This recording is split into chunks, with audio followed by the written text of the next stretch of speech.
Yes, sir. It is I, your boy from Bed-Stuy, and I greatly appreciate everybody tuning in for Don't F Up the Crime Scene, where me, special guests, will tune in and talk about our experiences on crime scenes and how to mess up the case. All right? So sit back and enjoy and holler back at your boy. Holla. It is I, your boy from Bed-Stuy, coming again. Don't fuck up the crime scene and big time speakers, all that good stuff. You want to see me, want to learn what I'm doing? Please shout out to kdhurst.com. That's KDHEARST.com. You can always see me there. I got a home ec. I got to do that coming. She's actually working right now. She's smiling at me. She got the camera on. She's in that truck and everything. Don't be looking away. Don't be looking away, damn it.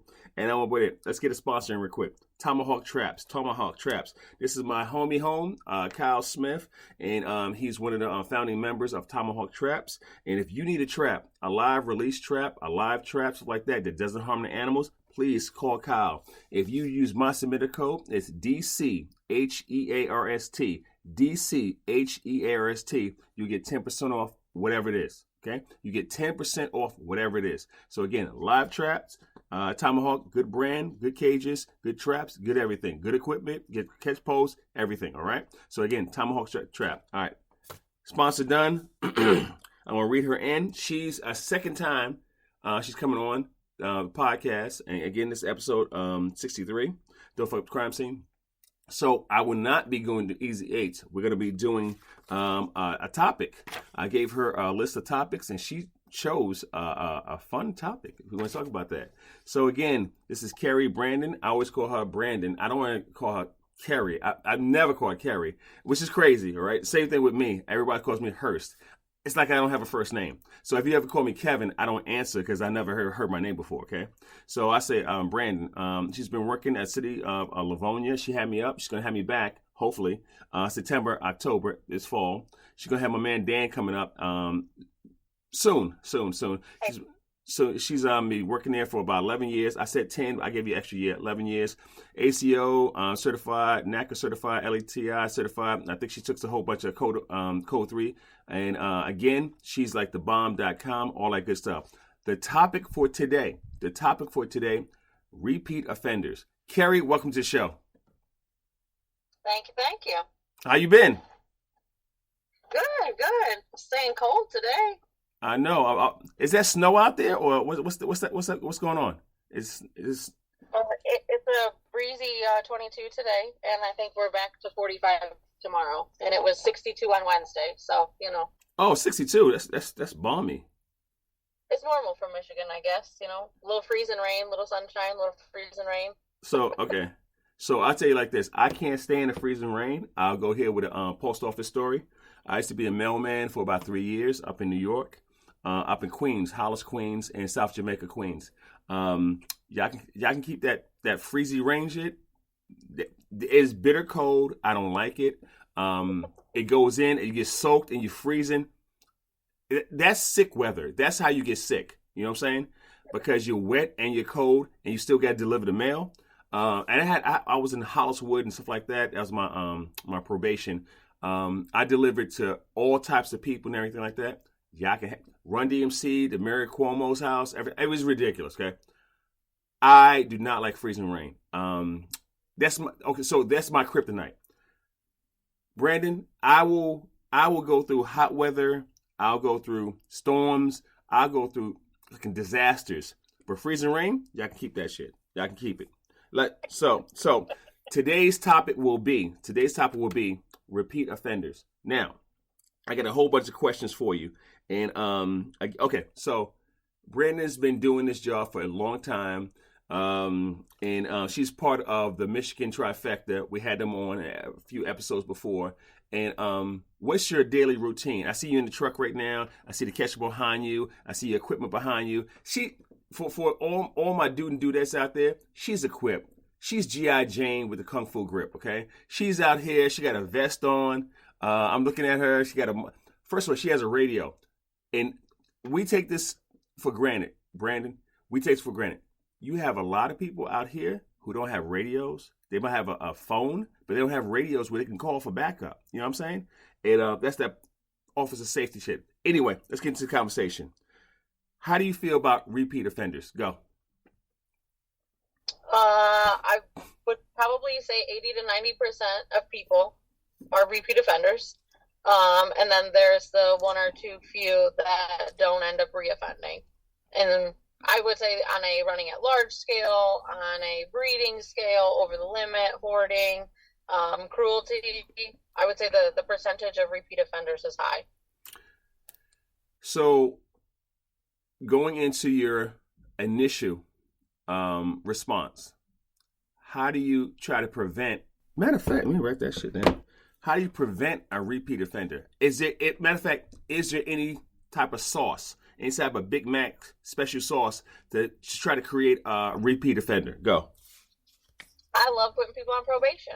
I think that's the best way for me to follow up and the most effective way to get them on probation, get my walkthroughs, to ensure that I can follow up, that I can walk in their house, that I can check their property to either make sure they're not obtaining more animals or the ones that they have are still being treated correctly on a cruelty scale or a hoarding scale.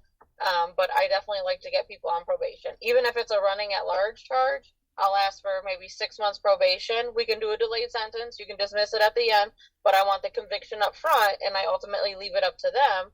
Are you going to, comply? And is your dog going to stay on your property? Or you have those 6 months to prove to me that you're responsible. And if you can be responsible and you don't repeat offend, then you get the charge dismissed. So but I love to have probation. A lot of people said I was an asshole when I worked. A lot of people. And don't get me wrong, I think I actually was an asshole. But, and you tell me, do you need to be an asshole doing your job? Yes or no? I think there's a time and a place for it, where you kind of need to put people in check and not let them walk all over you, because there's definitely people that have the dog catcher mentality. They don't think you have the authority to write tickets. They don't think you have the authority to remove their animals. And there are people that'll push the boundaries. And in those situations, I think it's rightfully so to be a little bit of an asshole. I tell you like this. I'm such a quagmire. Ooh, that's a big word. That don't be looking like you know what it means. I'm one of those that do my best, and I'm using a few ums because I'm thinking and I'm texting and I'm doing business while I'm talking. That's why I'm using ums. Fuck y'all, because I don't do ums. But it's this thing where the people don't know the rules. They should, but they don't know the rules, and they want to pass on the first time, and then sometimes their violation is egregious. It's just ridiculous, okay? And then let's hold up, skirt. Let's talk. I had one the other night. Dog broke out the backyard or a house, whatever like that, went and attacked this dog and took his back out, okay? It was some predator shit, okay? Just took a small dog, and it was a German Shepherd attacking a smaller dog. Big, smaller, kind of happens, prey drive, right? Went over here and took his back out, okay? And I get there a few hours later, fucking forever. I talked to the owner of the victim dog, and I'm like, hey, give me a second. I'm gonna go past the owner's house first. And she's like, well, why are you going to his house first? I'm gonna be the realist. I don't really need to talk to you again to hear what you about to tell me again about the story again. So I want to go to the owner's house to see if A, the dog's still there, B, if you want to go to court, C, if he's going to give it up, okay? If he's going to give it up, we don't have to go to court. That's civil. All that civil liability, civil restitution, civil. But if he's going to give it up, I'm like this, Fluffy going to go. Fluffy out. Now the dog attacked her dog early that morning. Brandon, why do I go there and the dog's chained up outside, tethered improperly where I work, and it's outside? I'm like, so he can do it again. I'm like, the fuck? I'm like, because I can't understand it. I'm like this. It's like, row, row, row, row, row. I'm like, excuse me? That cannot be the dog I'm going here for. It cannot be, right? So I'm like, I'm walking over here, row, row, row, row. The dog's looking at me like this, row, row. I'm like, are you the dog that attacked the other dog? Row, row. He's like, yeah, that's me. Why are you outside? Row, row. I don't fucking know, right? Because you know how to speak dog, right? You're like, row, row. And I'm like, are your owners in home? Yeah, row, row, row, row. So I'm like, okay. So I'm about to knock on the door. They see me because they had a nice bar, really nice bar downstairs. And the owner was like, yeah, I fucked up. I really fucked up. And I understand if you have to take the dog. Now they had somebody.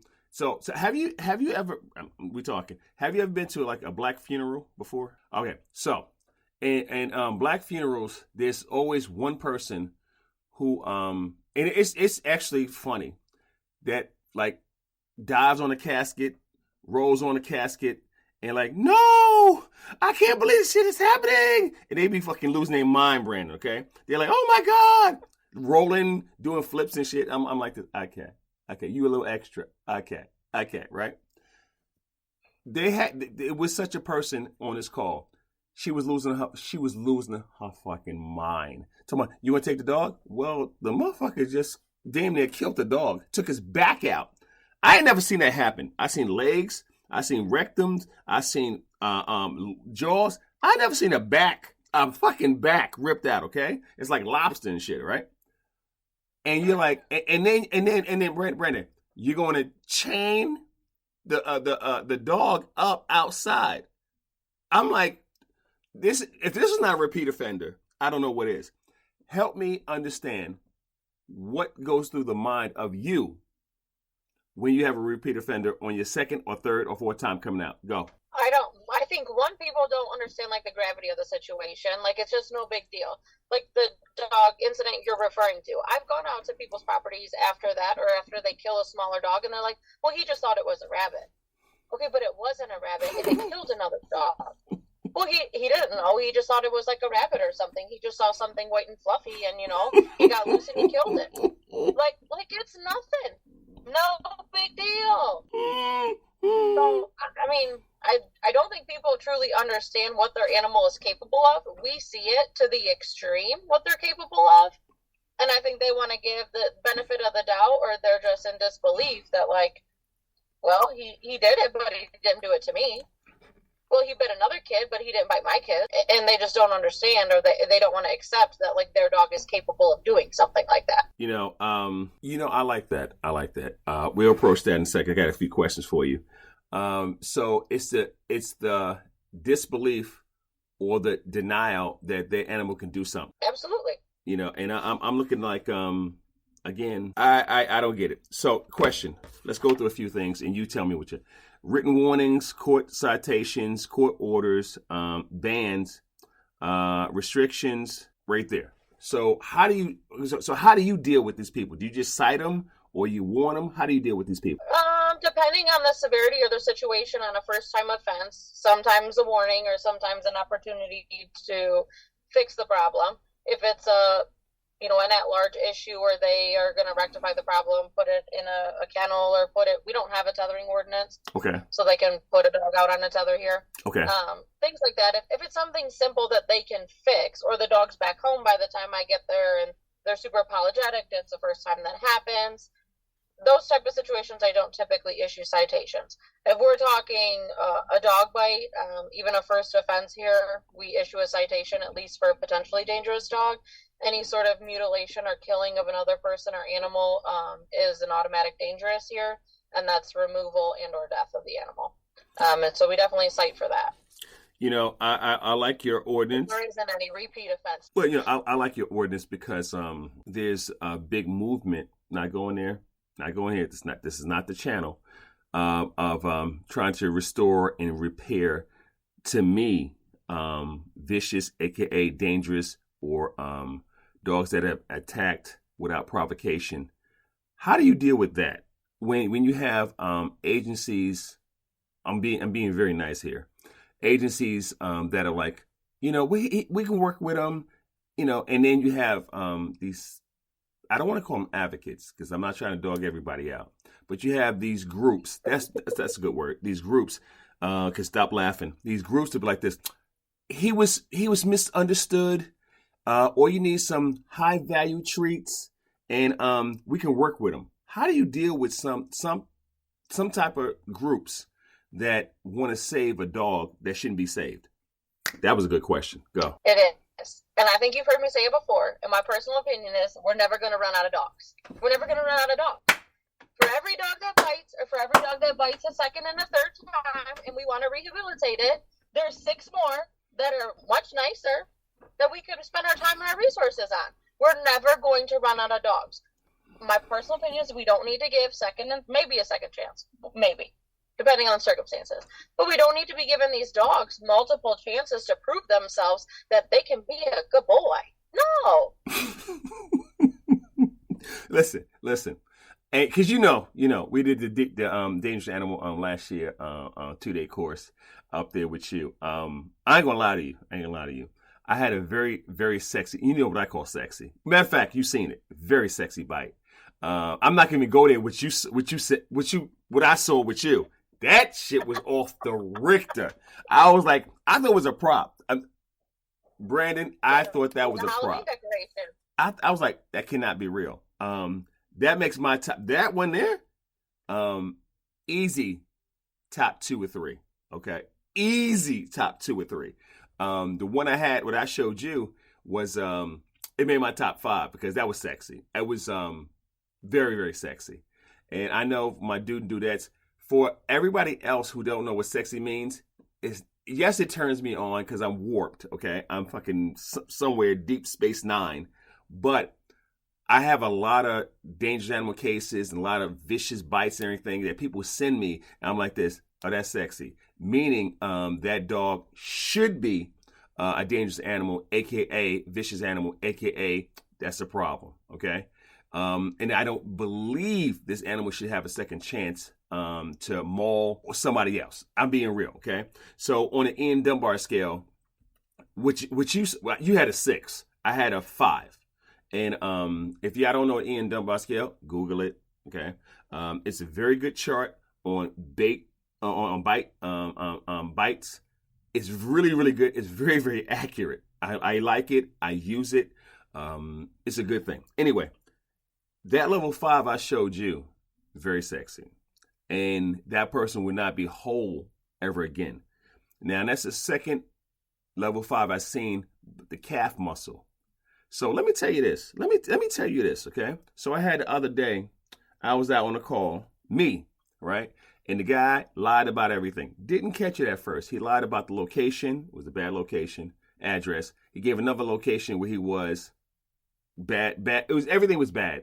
And he had 2 dogs on a leash, intertwined, coming toward me. I said, so I'm thinking he's going to bring him over, throw him on the van, whatever. Now you're going to look at me like I'm dumb because I teach this shit, right? Brandon, the dogs come toward me and everything like this. Everything's good. He's going to wait and say, yo, watch out. That one's vicious. I said, the fuck? Brandon, this dog grabbed my calf and started shaking. Bit me, started shaking. Ah! You know what happened next. I'm not going to even go there with the viewers, okay? I was like, because I was in disbelief. I'm like, bruh, because he was a straight holding. That was his dogs. Okay? And then when I got the dog off, we're not saying how, when I got the dog off, stuff like that, he picked the dog up. The dog didn't redirect, was okay with him. He put him in stuff like that. It was his dogs, all right? It sounds like my dog bite, my very first dog bite in my 12-year career, last August. Lady got out of the car with a dog on a leash. It was a stray. Met her at the police station. Followed her home, for 5 miles. She was on a jog, lived in the next city over, jogged into my city, past the police department, jogged back home with this dog that just followed her, and then she drove back to the police station with it in her vehicle, got it out on a leash. While I had my back turned, getting out of the car to put my gloves on, grab my leash, she came up from behind me as soon as I turned around because I could hear it dragging her, like the toenails on the cement, bit me in the forearm. What did she do? Put it back in her car. Well, I'm going to be late for work. I don't care. Don't get the fuck back in your car. Well, my phone's in there. I got to call him. Don't get in there. She got in the car. What'd the dog do? Nothing. It's her dog. Never redirected. She got in the car, called her work. She asked me if I had a muzzle to put on it. I said, I ain't touching that dog. Well, don't you have a muzzle thing or something? Oh, you going to put it on the stray dog that just bit me? Listen, and again, we talking. For all the viewers and everything, Don't Fuck Up the Crime Scene, episode 63. I'm over here with Keri Brandon, City of Livonia up in Michigan. She's blessing me for a little few minutes, stuff like that, while she's handling her business. Dude, you try not to go Hulk smash Loki. You know what I'm saying? But at the same time, you're like, No, we talking. This is me and you talking. I'm like, get your dog before I get your dog. Because if I get your dog, you feel me. You feel me, right? And then I have these people like this. Oh, do not put a catch pole on the dog. And this, oh my God. I got to have somebody on and we got to talk about catch poles, good, bad, or different. People be in their feelings about the catch pole. I'm like, if it's a tool, use the right way, it's a great tool. Use the wrong way, it can be a bad tool, but it's a tool. You agree? Yeah, maybe you should talk to Detroit about that and their policies. Have them on the podcast for snares, catch poles. Ooh, I might know one. Hell, I might know two. All right, that's a good idea. All right, so you go out there, you try to warn them. Is it verbal warning or written warning when you go out? Always written, so it's documented. Okay. Citations, court. Do you do a maximum standard or minimum standard or maximum fines? Or is that up to the court? That's up to the court. So we used to be everything across the board was misdemeanors, even an unlicensed dog. Your cat running at large, misdemeanors across the board. We recently changed things. So at larges and licensing, first offense is like $100 fine. After that, it's a $500 fine. And then the third offense is a misdemeanor, max $500 fine. I like that. So I have a few people who do not like that. I actually like that. My old 2-3 jobs ago, my municipality was under the criminal code. And they wasn't trying to lock you up unless they had to. But if you didn't show up for court, there was a bench warrant for your ass. Whereas civil... Absolutely. No, but see, the thing is, unless you're under a police department, and I hope you guys listen to guys, it don't work like that. In civil, it's like they don't show up, and nothing happens. And when I tell you frustration, so me coming to another agency under civil restitution, I'm like, excuse me? I'm used to like, thou shall. And it's like, no. I'm like, excuse me? So I'm going to lie to you. In the beginning, my first 6 months, to understand, I was like, Brandon, I'm used to going like this. I used to make, you know me, I'm going to fucking make it rain on your ass, right? 1,000. I started doing Sesame Street, the count. 2, motherfucker. I'm like, I'm throwing dollars at your ass, right? Because if I do not eliminate your ass, you know my motto. I will educate you, I will investigate you, and I will eliminate you. The best way to eliminate the problem is what? I hope to educate you. I really do. So we can do what? We good. I gave you paperwork. I might even give you what? A resource packet. For all my listeners who don't understand what a resource packet is you give them resources for them to go out there and get stuff to make sure everything is good. That's dog pantry. That's getting a house. That's fixing a fence. That's all the stuff. Shots, spay, neuter. That's a resource packet. All right. I think I did that episode. I don't know what the fuck it was. It was in the 1 and 13. It was between 1 and 13. Dude. All right. Next one. Court orders. How do you go about court orders? And do you revisit them? If you got a court order for this animal to whatever, how do you go about reinforcing the court order? Like as far as euthanasia, like on a dog bite, or no, like a holding situation, or like the dog. Possession of the baby. Yeah, well, the dog can't run at large no more. It's been out a few times. Dog can't run at large. Matter of fact, let's do this. What are your court orders for? That's better. So typically we do like a court order for euthanasia. Okay. Or we'll do like a court order to obtain the dogs during the court procedure, or whatever animals during a court procedure. If it's like a cruelty case or it's a hoarding situation, so that they become our property. Gotcha. But most of the time, our court orders are for euthanasia, for like dangerous dog cases where they've either killed another animal or severely injured, a child or another person. And if the person obviously is trying to get the dogs back or something of that nature, then we do a court order for euthanasia.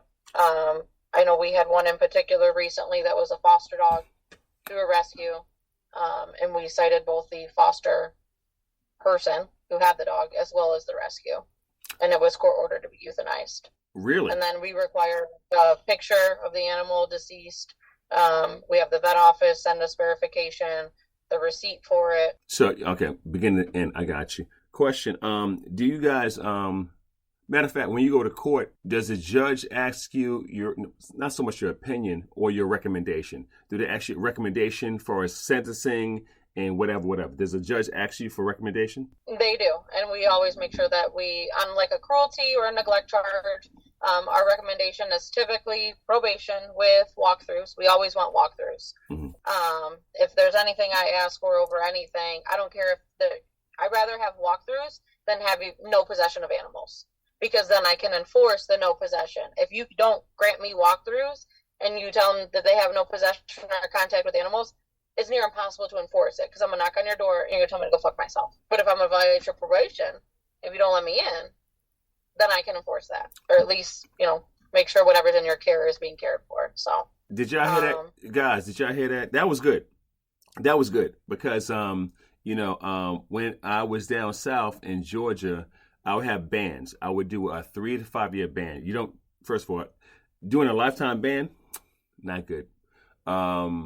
Because it'd be overturned, blah, blah, blah, blah, blah, blah, a whole bunch of politics. So I do 3 to 5 years. And we had, again, unannounced visits. So what you call a walkthrough. And that's with a lot of stuff. Unannounced visits. Once you sign that, I knock on the door. And don't get me wrong, I can be a asshole. Okay? I can come to your house 6 o'clock in the morning on a holiday before. And this is the thing. I will usually call. A lot of people like this. Why do you call them?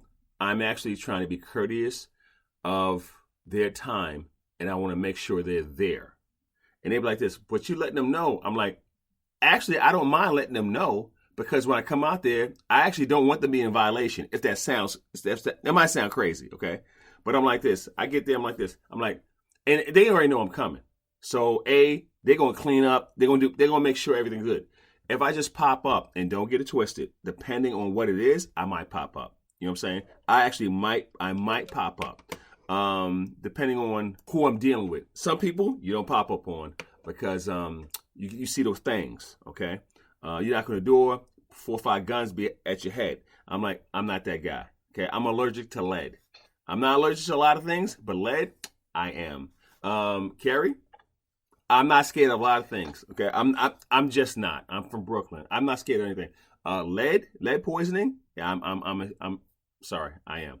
Now, doing your jobs for the last 11, 12 years. Any stories about when you were scared for your life? I mean, there was definitely times where I was uncomfortable, or like where you leave the situation and you're like, well, I should have did this, or should have paid more attention to this, or this could have went south real bad. Probably the one vicious dog that Roxanne and I had, that we were pushing it back down the driveway. It went through the gate. We each grabbed a side of the gate as it went around the back side of the house. And as we were dragging the gate closed, motherfucker came back around the house and went straight for me. And you can slow down the body cam, and I had the end of that snare all up in his face and its mouth, but it was at my damn ankles. But I mean, there's just a weird situation. I mean, people are fucking weird. So you think, well, I fucking knocking on stairs or something. Could have been. If we had a nickel for every time we should have did, we'd be rich, because doing this for like damn near 30 years now, I cannot believe I'm this old. All right, cocoa butter. That's why I don't look like. Got a little gray. Cocoa butter, girl. Cocoa butter. Don't act like you don't know. But dude, like you said, when you recall like this, yeah, this could have been better, or this could have been worse, or like, now I actually try my best to like minimize that. So I don't teach FTO. I just don't teach FTO. But when I was teaching FTO, I'm like, okay, have something in your hand. Have something in your hand just to get the animal off you or the person off you. Because depending on what it is, if it's a hot call, they come out there, you knock on the door and they just swing open the door and they're like, "Rah!" I'm like this. And you're saying to yourself, and you hear the narrative, and at this moment, he knew he had fucked up. You know what I'm saying? Because you hear it. You're like, I could have went at this a little different. I should have did this, I should have did that. But when it happens, it's like, damn, you know? And it's like, okay, what's your next move? And I tell people with dogs and everything, you got to have about 4 or 5 moves because, and you Roxy and Roxy's mom, it's like y'all work as a team. Y'all are really good, you know. That's why I call y'all the Michigan trifecta. Y'all are really good on how y'all go about stuff. Sometimes, matter of fact, are you the only one for your agency? The only ACL? No, Shalene is my partner. Okay, so okay, just the two of us. Okay. So okay. So you're good. Is she always available, or she's not available at some time? No, I mean not 24/7. You know, have you ever been on a call where you needed backup? As a matter of fact, but you guys, your police help you, right? Typically, yeah, because they know if we call them that it's something serious. Because we don't call them that often. Because I have more trust and more faith in calling Roxanne or calling Shalene for backup than calling the police department. It is going to take an extra 10 minutes, but I know I have those 10 minutes, and I'm going to be safer entering a backyard to remove a vicious dog or something with her, as opposed to getting somebody there faster, but maybe that isn't as experienced and trained. I'm going to wait the 10 minutes for her to get there from the other jurisdiction. Matter of fact, how's it been training up your police officers? How's that been? Good. We definitely saw an increase of questions and phone calls and them wanting to know what to do or how to handle situations. So that was nice. And we're actually training another jurisdiction currently. So we're traveling fast that they like us and they learned something. So that's good. Now, I was very, very happy when you was telling me what's going on. I believe in FTO training. I believe in that we should be in at least once a month, all roll calls. And then if they got something really going on, then they call us in way before they do it, you know? Because I don't like the 1-800 Johnny on the spot. I don't like that. Let me know what's going on so I can have stuff available, have equipment, and all that nonsense like that. If we're about to wind down, anything you want to promote, anything you want to talk about, anything, go. I don't think so. Oh. I mean, we're excited. We're excited to possibly bring you back in the fall. I know everybody's asking. So we have our spring conference coming up in April, the 19th and 20th at Firekeepers Casino. And then typically in October is when we do our fall conference. So I'm sure we'll be reaching out to bring you back then too. And maybe have somebody else or 2 other people come and join you. No, I appreciate it. I mean, how many days is it going to be? Typically it's 2. We discuss possibly 3, but usually it's 2 days. 2 days. A 2-day spring conference and a 2-day fall conference. Yeah. The fall conference is the one where we do like all our awards and things like that. So yeah, a little bougier. Yeah, bougie. Not you bougie. You bougie. Fuck out of here. Fuck out. How you say? Fuck out of here. But what's it called? Yeah, give me the dates in October. Because I got to go to a MACA conference, and it'll be a beginning of the week or end of the week. Usually Wednesday, Thursday. Wednesday, Thursday. Yeah, I can work that out. I can work that out well. Let's talk. Hey, this was Keri Brandon, City of Livonia up in Michigan. Again, she had worked out everything, and she talked about repeat offenders. And this was Don't Fuck Up the Crime Scene, episode number 63. Keri, I always call you Brandon, but girl, I appreciate that's you. A wrap. Really you need anything? You know how to reach my hell. It was a pleasure. You and Roxy anyway. That's my another stories topic. and all that good stuff. Yeah, y'all stupid. So again, tune all right. in to DF. Holla at you, girl. I appreciate you. Talk to you later. .com. I Don't appreciate ever you crime having me. scene. Thank you Holla very back much. at you guys. Bye.